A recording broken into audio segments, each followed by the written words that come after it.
I'll never forget the day it all started. I was standing on my dock, the sun glinting off the water, when I saw her, Mrs. Harov, the HOA's self-appointed enforcer, marching toward me like she had just spotted a crime scene.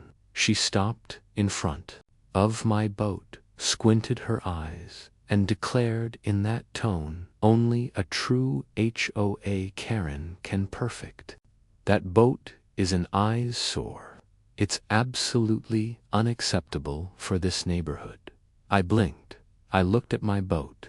It was old, sure, but it had character. It had been my grandfather's. I could practically feel the stories it carried in its chipped paint and faded wood. And yet, in that instant, my pride and my patience were under attack.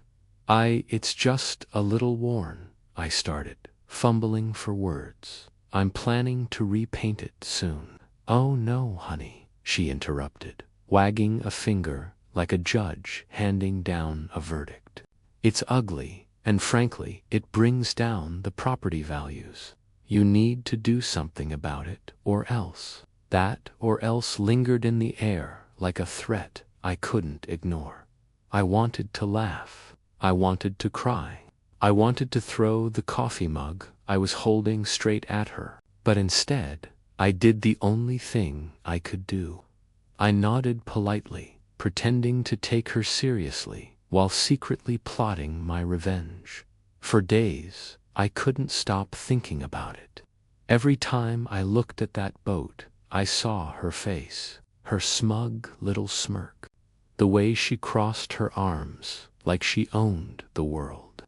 And that's when an idea hit me. A crazy, slightly terrifying, absolutely perfect idea.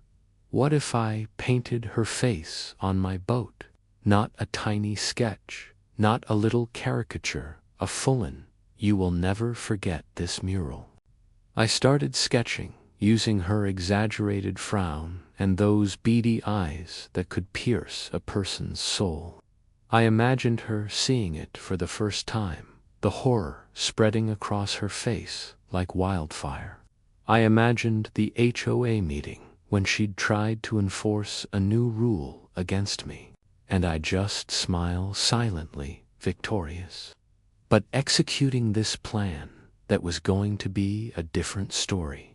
I had no idea how my neighbors would react, how the HOA would retaliate, or even if I could pull off something so bold without getting fined into oblivion. Yet, every time I looked at the blank canvas of my boat, I felt a rush of excitement. This wasn't just about a boat. It was about standing up, making a statement, and finally having a little fun at the expense of someone who took herself way too seriously. And so, armed with paint, brushes, and a borderline insane amount of determination, I prepared to start. Little did I know this was going to be the summer that changed my neighborhood forever.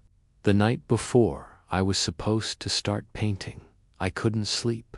I kept imagining every possible scenario. Neighbors gawking, HOA notices piling up, Mrs. Hargrove screaming like a banshee.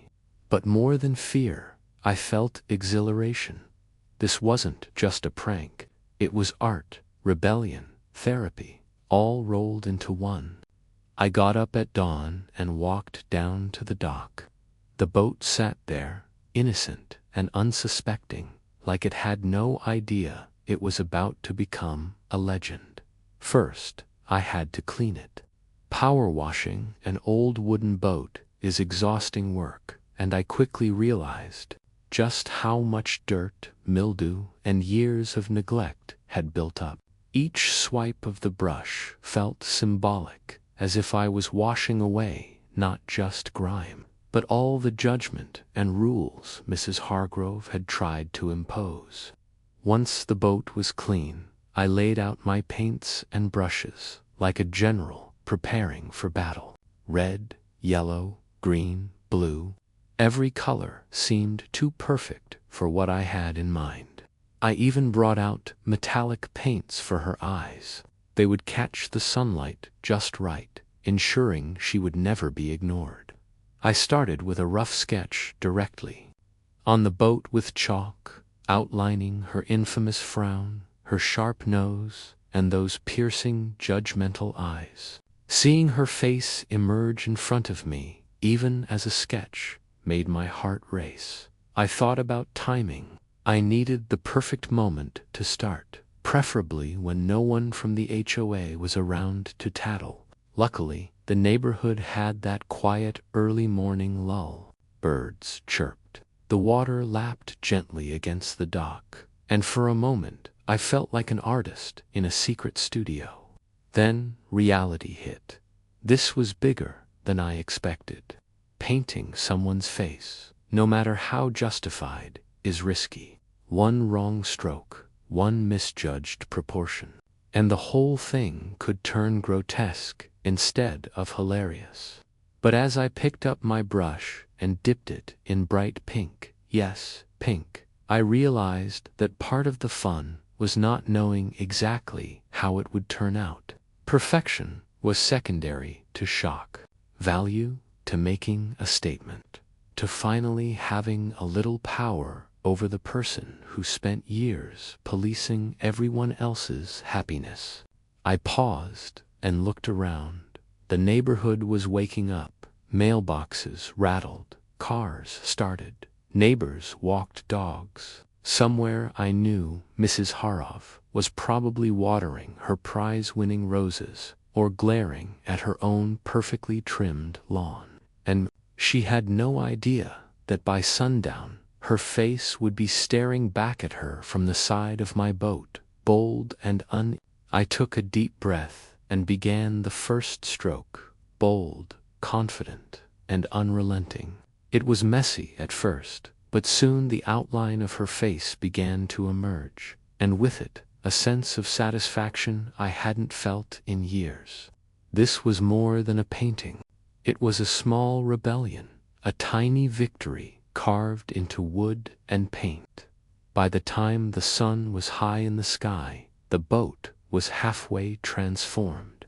I stepped back, wiped sweat from my forehead, and laughed quietly. This was happening. My masterpiece was alive. By mid-afternoon, my boat had fully transformed.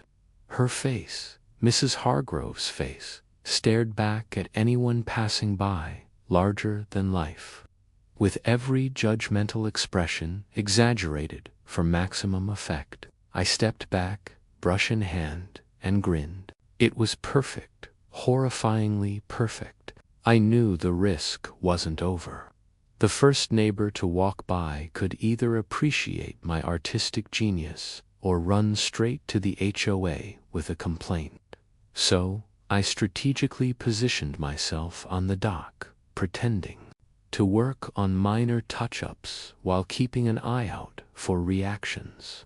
The first to notice was old Mr. Jenkins from across the street. He squinted, leaned on his cane, and muttered something under his breath. Then, with a horrified shake of his head, he chuckled. "Well, that's bold," he said, giving me a thumbs up before shuffling away. I nearly laughed out loud. Not the validation I needed, but a good omen. Then came Mrs. Ramirez with her 2 little kids. She froze, stared, then burst into laughter so loud it carried across the water. "Oh my goodness," she exclaimed. Is that Karen on your boat?" Her kids pointed and giggled uncontrollably. I felt a rush of vindication. I wasn't just having fun, I was sharing it with the neighborhood, and they were loving it. But the real test came later, around 5 o'clock, when a sleek black SUV pulled into the driveway. And there she was, Mrs. Hargrove, in all her wrathful glory. She stepped out, hands on hips, scanning the boat like it had grown from the dock overnight. When her eyes met the mural, I swear the world tilted slightly. She froze, blinked once, twice, And then a scream tore through the quiet of the street. Neighbors peeked from behind curtains. Dogs barked, and I had to stifle a laugh as she pointed at the boat. This is harassment," she shrieked. "You cannot do this. It's obscene." I calmly stepped forward, brushing imaginary dust from my hands. "It's just paint," I said, smiling as innocently as I could manage. No rules were broken, technically. She flailed, waved her arms, and threatened HOA action, fines, and even possible legal steps. Meanwhile, I kept my expression neutral, letting her rage do all the heavy lifting. Each sentence she yelled seemed to empower me further, as if her anger were fuel for the brush I no longer needed. And then it happened, something I hadn't expected. Other neighbors started coming down to the dock, curious and amused. Some brought cameras. Some laughed out loud. Some nodded approvingly. In minutes, the street became a gallery of whispers, laughter, and pointed fingers. Suddenly, Mrs. Harov's reign of control was overshadowed by my audacious little rebellion. I realized in that moment that this was bigger than just me, bigger than just a painted boat. It was a symbol of taking back your space, of refusing to be bullied by someone else's obsession with perfection. And honestly, it felt incredible. As the sun began to set, her face on my boat gleamed in the golden light, glaring out at the world, daring anyone to try to stop it. The morning after unveiling the mural, I woke up to a flurry of notifications on my phone. Messages from neighbors, pictures tagged online, even a couple of bewildered emails from people I didn't know. Apparently, my little rebellion had gone viral in ways I hadn't imagined. But the real storm was still waiting. Mrs. Horov, she arrived bright and early, armed with a clipboard, a scowl, and an intensity usually reserved for natural disasters. "You've violated every rule in the HOA handbook," she shouted, before I even had a chance to greet her. Her voice carried over the water, bouncing off the boat like an angry echo. I walked slowly down the dock, hands raised innocently. "Technically, no rules were broken," I said, letting the words hang like a challenge. Her eyes widened. "Technically, you can't be serious." "I'm very serious," I replied, gesturing at the mural. "It's just paint, art even." At first, she sputtered, flustered by the calmness in my voice. Then, unbelievably, the neighbors began appearing.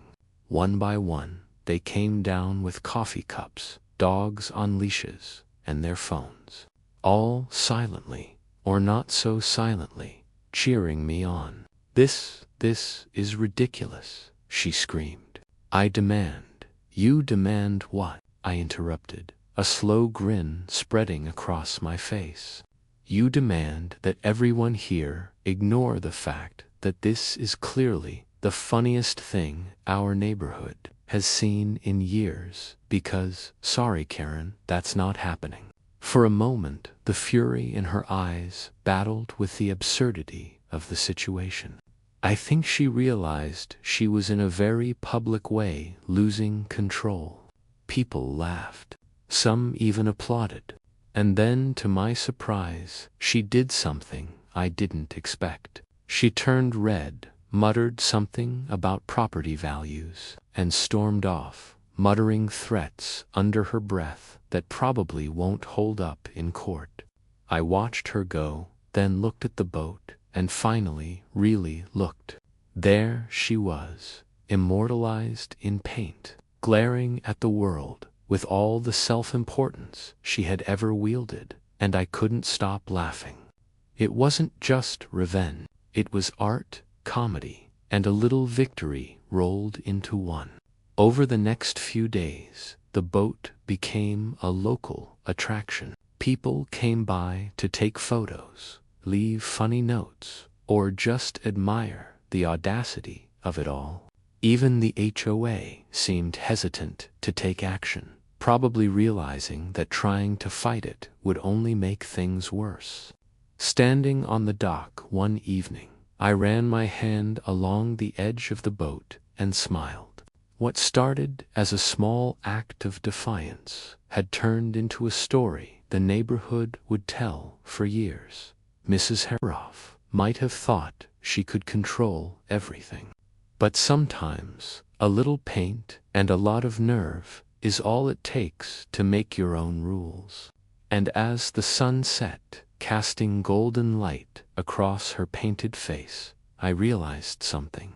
Not all victories are loud. Some are bold, colorful, and a little bit ridiculous. And that's exactly how I like them.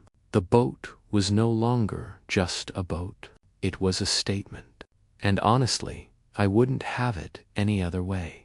If you loved watching me absolutely roast HOA Karen with this boat, hit that like button like your life depends on it. Don't even think about leaving without subscribing, because trust me, you don't want to miss the next insane neighborhood showdown. And I want to hear from you. Drop a comment right now telling me what you would do if Karen tried to ruin your day. Go ahead, get loud, get wild. Let's turn the comment section into total chaos.